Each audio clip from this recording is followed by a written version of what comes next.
లక్షల కోట్ల రూపాయల పెట్టుబడులు పెడుతున్నారు మాకు అని చెప్పి తెలుగుదేశం ప్రభుత్వం, కూటమి ప్రభుత్వం చెప్తుంటే వేల కోట్ల రూపాయల పెట్టుబడిదారులు పారిపోతున్నారు అన్నటువంటిది సాక్షి హైలైట్ చేస్తుంది.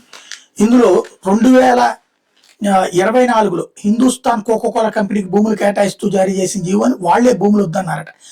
అలాగే హిందుస్థాన్ కోకోకోలా అడిగిన మేరకు కేటాయించిన భూములు రద్దు చేస్తూ ఇచ్చిన జీవోని ప్రొజెక్ట్ చేసింది. వడ్డీ లేకుండా కేటాయించిన భూములు సైతం వద్దని ఆజాద్ ఇండియా చెప్పడంతో వెనక్కి తీసుకుంటూ ఇచ్చిన జీవో. జెప్రా కంపెనీ వద్దన్నందుకు భూ కేటాయింపులు రద్దు చేస్తూ ఇచ్చిన జీవో. జూపిటర్ వద్దనడంతో కేటాయించిన భూములు వెనక్కి తీసుకొచ్చిన జీవో అని జీవో కాపీలతో సహా ప్రొజెక్ట్ చేసుకొచ్చింది.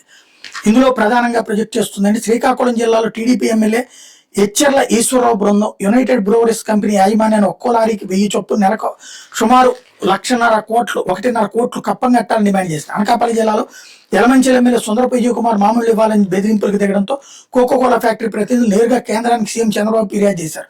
పల్నాడు జిల్లాలో సిమెంట్ కంపెనీలు మామూలు వాటాలు ఇవ్వాలంటూ స్థానిక ఎమ్మెల్యేలు ముడిసరుకు రవాణా సిమెంట్ సరఫరాను అడ్డుకోవడంతో చెట్టినాడు సిమెంట్, భవ్య సిమెంట్ ఉత్పత్తి నిలిపేసి యూనిట్లకు తాళాలు వేసి వెళ్ళిపోయాయి. దీంతో వేలాది మంది కార్మికులు రోడ్డును పడ్డారు.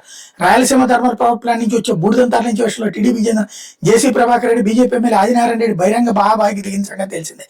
ఆర్టీపీఎస్ బూడిద తరలింపు కాంట్రాక్ట్ తమకే కావాలంటే తమకు కావాలని కొట్టుకోవడంతో ఈ పంచాయతీ చివరికి సీఎం చంద్రబాబు వద్దకు జరిగింది. నంద్యాల జిల్లాకు చెందిన మంత్రి సిమెంట్ కంపెనీలకు ఎర్రమట్టి సరఫరా మీద అదే పార్టీకి చెందిన నాయకులతో గొడవకు దిగారు.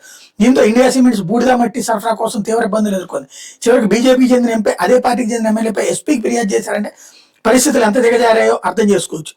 అనకాపల్లి జిల్లా రాంబిల్లి దగ్గర 1200 కోట్లతో శీతల పానీయాల తయారీ యూనిట్ ఏర్పాటు హిందుస్థాన్ కోకోకోలా కంపెనీ 2023 మే 4న రాష్ట్ర ప్రభుత్వానికి లేఖ రాసింది. గత ప్రభుత్వం దీన్ని పరిశీలించి 50 ఎకరాల భూమిని కేటాయించడంతో పాటు పలు రైతులను ప్రకటిస్తూ 2024 ఫిబ్రవరి 8న ఉత్తర్వులు జారీ చేసింది.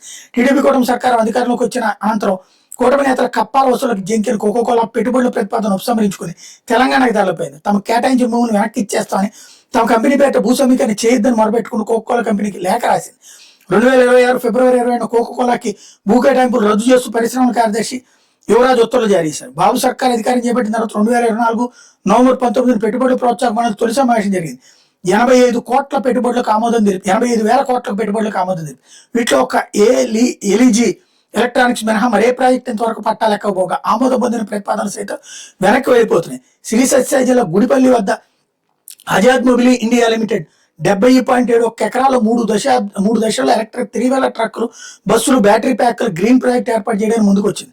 1046 కోట్ల పెట్టుబడితో 2381 మందికి ఉపాధి కల్పిస్తామని పేర్కొంది. కానీ ఇప్పుడు ఆజాద్ మొబిలిటీ పెట్టుబడుల ప్రతిపాదన నుంచి వెనక్కి వెళ్ళిపోవడమే కాకుండా ఎర్నెస్ట్ మనీ డిపాజిట్ వడ్డీతో సహా వెనక్కి ఇవ్వాలని డిమాండ్ చేసి దీంతో 2026 ఫిబ్రవరి 18 ముఖ్యమంత్రి అధ్యక్షతన జరిగిన ఎన్ఐపిబి సమావేశంలో వడ్డీతో సహా డబ్బులు వెనక్కి ఇచ్చేందుకు ఆమోదం తెలిపారు. ఆజాద్ మొబిలిటీ కేటాయించిన భూములు రద్దు చేస్తూ ఉత్తర్వులు జారీ చేశారు.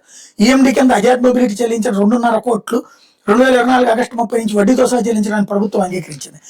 రాష్ట్రంలో 1150 కోట్లతో 155 mm ఆర్టిలరీ గన్స్ ఉపయోగించే ట్రైమాడ్యులర్ చార్ట్ సిస్టమ్తో పాటు ట్రిపుల్ ట్రేటెస్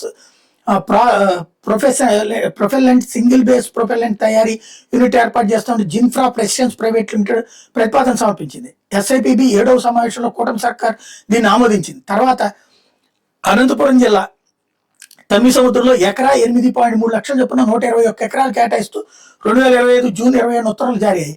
ఇప్పుడు ఈ కంపెనీ రాష్ట్రంలో అవుతున్న రెడ్ బుక్ రాజ్యాంగం బెంబేలెత్తి వెనక్కి వెళ్ళిపోయింది. తమకు కేటాయించిన భూములు రద్దు చేయాలంటే లేఖ రాసింది. దీంతో జెన్ఫ్రాక్ భూ కేటాయింపులు రద్దు చేస్తూ 2026 ఫిబ్రవరి 20న పరిశ్రమల శాఖ కార్యదర్శి ఉత్తర్వులు ఇచ్చారు. కంపెనీ విజ్ఞప్తి మేరకు భూ కేటాయింపులు రద్దు చేస్తున్నట్టు పేర్కొన్నారు. ఇకపోతే కేంద్రంతో అధికారాన్ని పంచుకుంటూ రాష్ట్రానికి కొత్త పిఎస్యు ప్రాజెక్టులు లేకపోగా గతంలో ఏపీకి వచ్చిన వాటిని కూడా చంద్రబాబు సర్కార్ వెళ్ళగొడుతోంది. 2 కేంద్ర ప్రభుత్వ రంగ కీలక సంస్థలు నాల్కో, మిధాని కలిసి నెల్లూరు జిల్లాలో 5,500 కోట్ల పెట్టుబడి అంచనాతో ఏడాదికి 60,000 టన్నుల అల్యూమినియం ఉత్పత్తి సామర్థ్యంతో యూనిట్ నెలకొల్పేలా మాజీ సీఎం వై జగన్మోహన్ రెడ్డి సమక్షంలో గత ప్రభుత్వంలో ఒప్పందం కుదిరింది. ఇప్పుడు ఈ ప్రతిపాదన ఉపసంహరించుకోవడంపై త్వరలో తుది నిర్ణయం తీసుకోవాలని నాల్కో ప్రకటించింది. 2024-25 వార్షిక నివేదికలో ఈ ప్రాజెక్టు గురించి నాల్కో స్పష్టంగా పేర్కొంది. కేంద్ర ప్రభుత్వంలో కీలక పాత్ర పోషిస్తున్న టీడీపీ కూటమి పెద్దలు దీని మీద కనీసం స్పందించకపోవడం పట్ల అధికారులు విస్తుపోతున్నారు. ప్రైవేట్ కంపెనీలకు సొంత ఇనుప గనులు కేటాయించేందుకు ఢిల్లీకి పరుగులు తీస్తున్న రాష్ట్ర మంత్రులు కీలకమైన కేంద్ర ప్రాజెక్టు ఏపీ నుంచి వెనకపోతున్నా పట్టించుకోకపోవడం పట్ల ఆవేదన వ్యక్తం చేస్తున్నారు. అనకాపల్లి జిల్లా రాంబిలి దగ్గర జూపిటర్ రెన్యువల్ ప్రైవేట్ లిమిటెడ్ 2,700 కోట్ల పెట్టుబడితో 2,216 మందికి ఉపాధి కల్పించే ప్రతిపాదనకి ఎస్ఐపిబి 6వ సమావేశంలో ఆమోదం లభించింది. 4.8 గిగావాట్ల సామర్థ్యంతో సోలార్ పీవీ సెల్, 1.5 గిగావాట్ల సామర్థ్యం సోలార్ మాడ్యూల్స్ మ్యానుఫ్యాక్చరింగ్ యూనిట్ ఏర్పాటు 142 ఎకరాలు కేటాయిస్తూ 2025 మే 23 జీవోఎంఎస్ నెంబర్ 85 జారీ అయింది. అది ఈ గవర్నమెంట్ వచ్చాకనే. ఎకరం కేవలం 50 లక్షలు చొప్పున రాయితీ ధరకు భూమిని కేటాయించారు. కానీ ఏడాది తిరగకుండా నా భూములు తమ కొద్దిని రూపాయి కూడా చెల్లించేది లేని జూపిటర్ కొండబద్దలు కొట్టారు. తమ పేరు మీద భూ కేటాయింపులు రద్దు చేయాలని కోరింది. దీంతో జూపిటర్ కేటాయించిన 142 ఎకరాలు రద్దు చేస్తూ ఫిబ్రవరి 27న రాష్ట్ర ప్రభుత్వం మరో జీవో జారీ చేసింది. ఇది ఇప్పుడు ఎందుకు జరుగుతోంది? ఇది ప్రభుత్వం స్పష్టత ఇవ్వాల్సింది.